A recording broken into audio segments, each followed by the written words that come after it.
Hello, and welcome to today's video. We're delving into a specific aspect of the Israel-Hamas conflict, the measures each side takes to protect their civilian populations. This video isn't about the broader complexities of the conflict. Instead, we're focusing on Israel's bomb shelters and comparing them with the situation in Gaza, particularly regarding the absence of bomb shelters and the presence of underground tunnels. Israel has a unique approach grounded in their 1951 Civil Defense Law. This law mandates that all homes, residential, and industrial buildings must include bomb shelters. A glance at Google Maps reveals numerous public bomb shelters across various cities, including Tel Aviv, Ashkelon, and Jerusalem. These shelters, typically modest in size, are designed to accommodate around 20 people each. The effectiveness of these shelters are underscored by this graph, albeit slightly outdated and sourced from Wikipedia, so take it with a grain of salt, showing the number of deaths due to rocket attacks in Israel. Remarkably, despite thousands of rockets, fatalities in any given year have been about under 10. Now let's examine the situation in Gaza. Reports from CNN and others indicate that Hamas hasn't provided bomb shelters for civilian population. However, they have built an extensive network of underground tunnels for militants. Some argue that the Israeli blockade hampers Gaza's ability to acquire construction materials for civilian shelters, but let's analyze this claim and why it is relatively weak. Let's first consider the size disparity between Israel and Gaza. Israel spans 290 miles end to end, while Gaza is just 25 miles long. Yet according to Hamas officials, Gaza houses over 300 miles of tunnels. To visualize this, imagine if these tunnels were laid end to end in Israel. Driving through them at 70 miles per hour would take over 4 hours.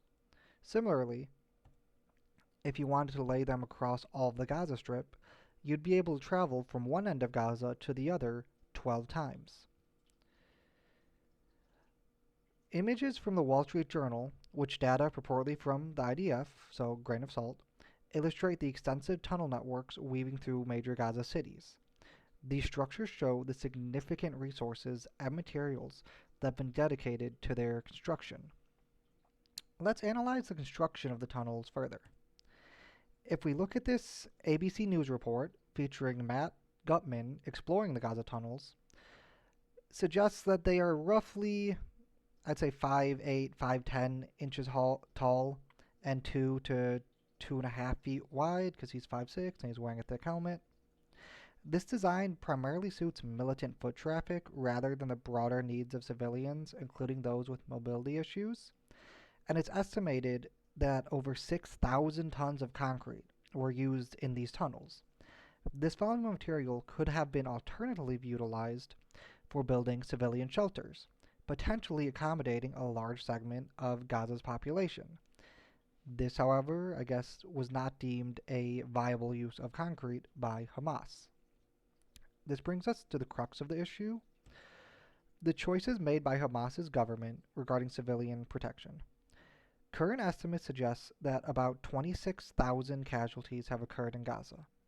In contrast, Israel's effective shelter system and the Iron Dome missile defense have kept civilian deaths relatively low during conflicts, usually under 10 per attack.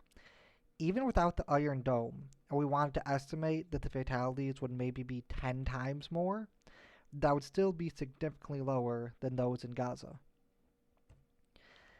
This analysis highlights the stark differences in civilian protection strategies between Israel and Gaza.